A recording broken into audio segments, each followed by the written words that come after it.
Halo teman-teman, kembali lagi denganku Adi Setiawan. Saya asli orang Jawa dengan logat yang medok. Dalam video kali ini, aku akan merekam alur cerita film berjudul Resisten 2020. Film ini diambil dari kisah nyata pada masa Perang Dunia Kedua dan terinspirasi dari kehidupan tokoh bernama Marcel Marceau. Siapakah dia? Di kehidupan nyata, seorang aktor Perancis dan artis pantomim yang paling terkenal untuk pesona panggung, Pip Badut. Dia menyepu pantomim sebagai seni keheningan dan dia tampil secara profesional di seluruh dunia selama lebih dari 60 tahun. Sebagai seorang pemuda Yahudi, ia hidup dalam persembunyian dan bekerja dengan perlawanan Prancis selama sebagian besar Perang Dunia Kedua. Memberikan penampilan besar pertamanya kepada 3.000 tentara setelah pembebasan Paris pada Agustus 1944. Setelah perang, ia mempelajari seni drama pantomim di Prancis. Film ini diawali pada tanggal 9 November 1938 di Munich, Nazi Jerman. Diperlihatkan tentara dengan kemeja coklat Nazi menyerbu rumah seorang gadis muda Yahudi bernama Elizabeth. Sebut saja Elizabeth gitu aja guys, angel. Dan para tentara Nazi menganiaya dan membunuh orang tuanya. Adegan berpindah di Nuremberg, Jerman pada 1945, tepatnya di Kongressaal, yakni tempat berkumpulnya bekas partai Nazi.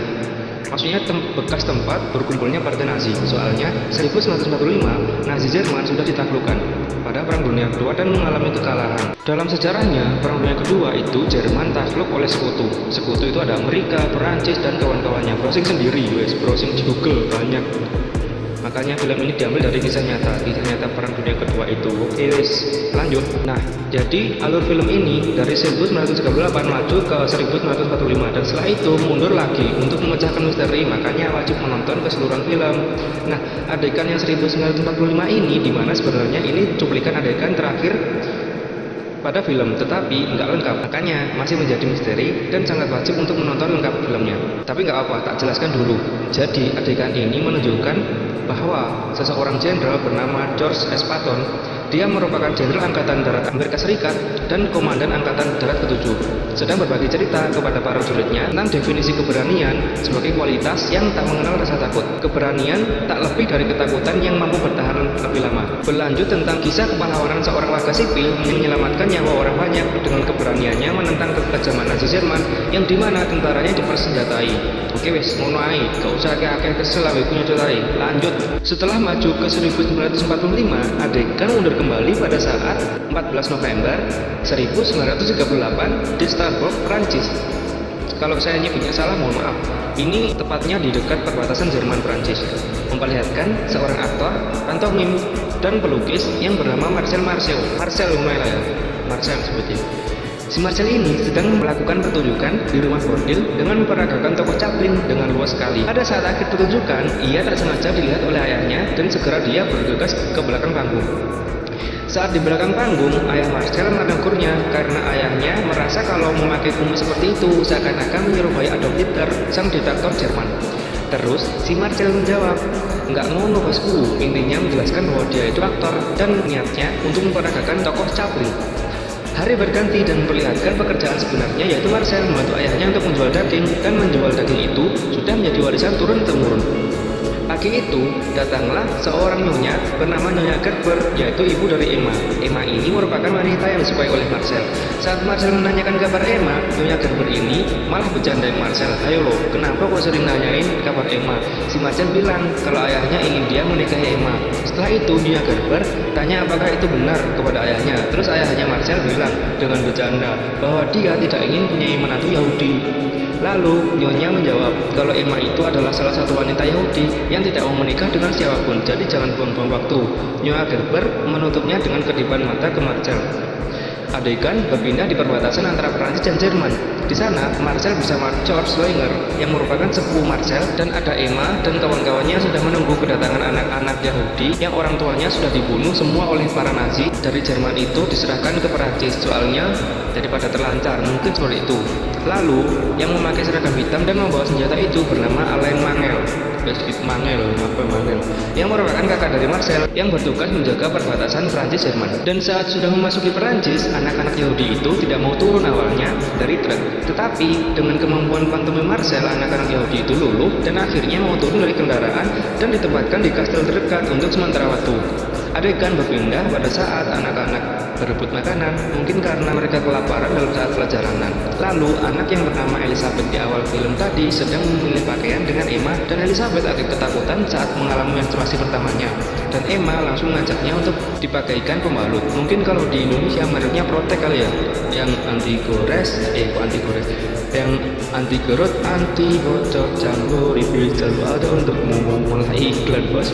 Nah, singkat cerita, si Marcel ini lagi duduk bersebelahan dengan beberapa anak yang terlihat murung, dan saat Marcel menggerakkan tangan di bocil cowok itu malah memperagakan gerakan waktu di belakang truk tadi. Dan lama-kelamaan saat Marcel terus melakukan peragaan, membuat para anak-anak menjadi riang dan menikmati pertunjukan dari Marcel sampai akhir. Setelah itu, secara singkat memperlihatkan pidato Adolf Hitler yang berisi, "Aku akan menjadi pemimpinmu lagi seandainya golongan internasional Yahudi berhasil untuk memaksa warga dunia agar berperang. Hasilnya takkan menjadi planet Bolshevisation," susah ngelur, dan menyampaikan dan menghasilkan kemenangan bagi orang Yahudi, namun kepunahan bagi ras Yahudi di daratan Eropa. Intinya Adolf Hitler itu menyatakan perang mungkin lah ya. Adegan berlari ke rumah Marcel sedang menggambar, dan ayahnya mempertanyakan, "Kenapa kamu berdandan semacam badut dan kamu suka sekali menggambar?" Marcel mempertanyakan kembali, "Mengapa ayah pergi ke kamar mandi?"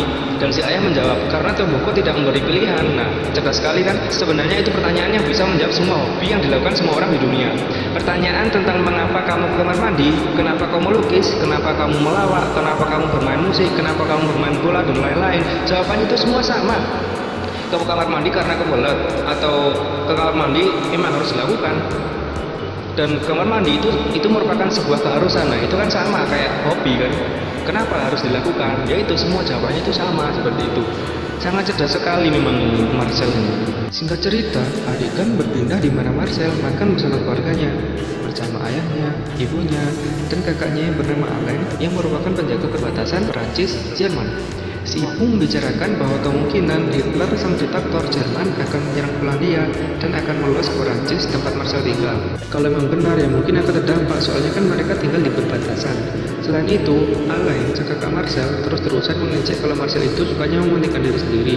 Padahal Alain belum tahu kalau Marcel bersama tim pramuka setiap hari membantu keselamatan 123 anak Yahudi yang orang tuanya dibantai oleh para Nazi Jerman. Pada keesokan harinya, Alain diajak oleh Marcel, sang adik, untuk pergi ke kastil dan melihat kondisi anak-anak di sana, dan bertemu dengan tim pramuka yakni George, sepupu mereka, Emma, dan Mila, dan kawan-kawan yang lain. Jadi, Alain di sana memperingatkan tentang kebangkitan Adolf Hitler dan Nazi Jerman yang hancur sehancur-hancurnya pada Perang Dunia Pertama, dan saat itu pasukan Nazi akan mengarahkan pasukan terkuat dalam sejarah Eropa, nah itu menuju Perang Dunia Kedua. Maka dari itu, karena ini perbatasan dan hanya 1 mil saja jaraknya, mungkin 1 mil itu sekitar 1-3 kilometeran lah ya. Nah, Alain memperingatkan untuk menyelamatkan diri ke arah selatan karena tidak ada pilihan lain. Singkat cerita, mereka melatih anak-anak untuk bertahan hidup jika misalnya nanti pasukan Nazi Jerman menyerang secara mendadak ke arah Prancis. Mereka mencoba untuk berteriak seakan-akan Nazi datang dan menyuruh anak-anak untuk segera naik ke pohon dan bersembunyi. Nah, setelah itu, Marcel memperagakan seakan-akan dirinya Adolf Hitler dan Emma adalah tentara yang membawa senjata. Setelah melepas kumisnya, si Marcel memberikan tips dan trik untuk sembunyi di pohon dengan baik kepada anak-anak. Singkat cerita, ada berita radio bahwa Jerman telah menginvasi Polandia, jadi bahasa sederhananya menyerang Polandia, itulah pokoknya. Dan pemerintah Prancis itu memberikan peringatan bahwasanya yang tinggal di perbatasan agar segera menyelamatkan diri dalam kurun waktu 10 hari ke depan. Jadi rencananya selama perjalanan anak-anak nantinya akan dititipkan ke beberapa keluarga Yahudi, beberapa pantai asuhan, dan beberapa gereja Katolik nantinya. Mereka nggak ada pilihan lain kalau anak-anak Yahudi ditempatkan di gereja Nasrani dengan perbedaan agama tersebut, karena ya kan bahaya kalau anak-anak terus-terusan ditempatkan ke dalam satu tempat. Adegan berpindah saat Emma lagi sendirian dan nggak tahu apalagi yang harus diperbuat kepada anak-anak nanti. Untuk itu, Marcel datang dan menghiburnya dengan pantomim dan memberikan bunga. Keesokan harinya, para pramuka, Marcel dan Alain, kakaknya, mempersiapkan anak-anak untuk pergi dari Strasbourg ke arah Prancis bagian selatan menyelamatkan diri karena Nazi akan menyerang kawan saja. Mereka berjalan dengan berjanji bersama. Dan baik, kita mendengarkan kembali.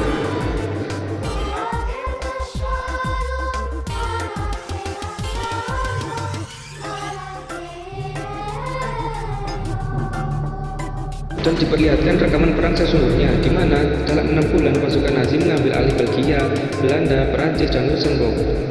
Yang belum tahu, Luxembourg ini adalah negara kecil letaknya di antara 3 negara, yaitu Jerman, Belgia, dan Prancis. Paris, Prancis adalah puncak tertinggi dari invasi. Jadi, setelah diduduki, ketentuan demokrasi dan liberalisme berada di tangan Jerman dan di bawah komando Jerman.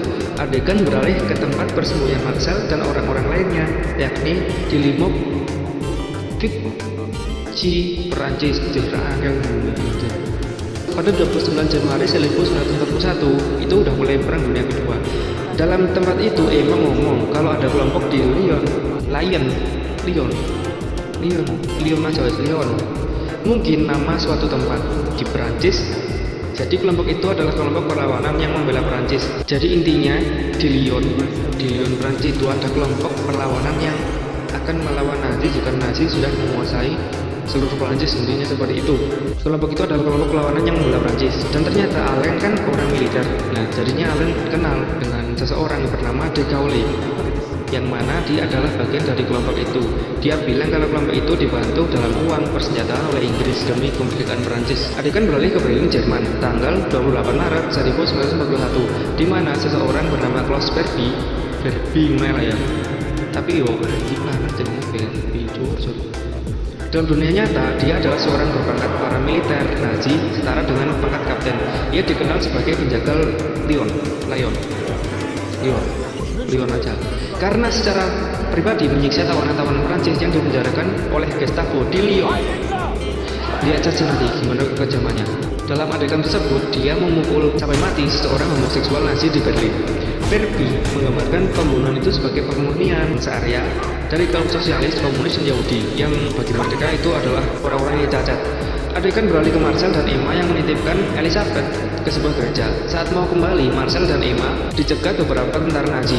Untukmu saja, cuman ditanya paspornya saja. Habis itu, Marcel kembali menemui Alain sang kakak untuk izin bergabung dengan kelompok perlawanan Prancis. Akhirnya Marcel meminta izin juga kepada ayahnya yang telah mengungsi Polandia. Marcel terkejut saat ayahnya sedang melakukan pertunjukan dan ayahnya bisa bernyanyi. Setelah di belakang panggung, ayahnya menceritakan kalau sebenarnya ayah sudah ingin bernyanyi sejak kecil karena kakek dan buyut Marcel seorang penjagal daging, maka dari itu diwajibkan untuk meneruskannya. Dan alasan lain kenapa ayah Marcel menentang keinginan Marcel dalam berpantomim dan melukis, ayahnya bilang kalau dia nggak ingin Marcel kelaparan dan menderita karena kebanyakan seniman itu tidak bisa menafkahi hidupnya sendiri. Setidaknya dengan tukang cadel tak membuat Marcel kelaparan.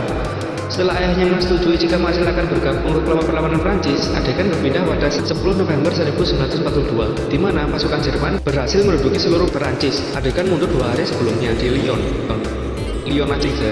Stasiun Parache, 8 November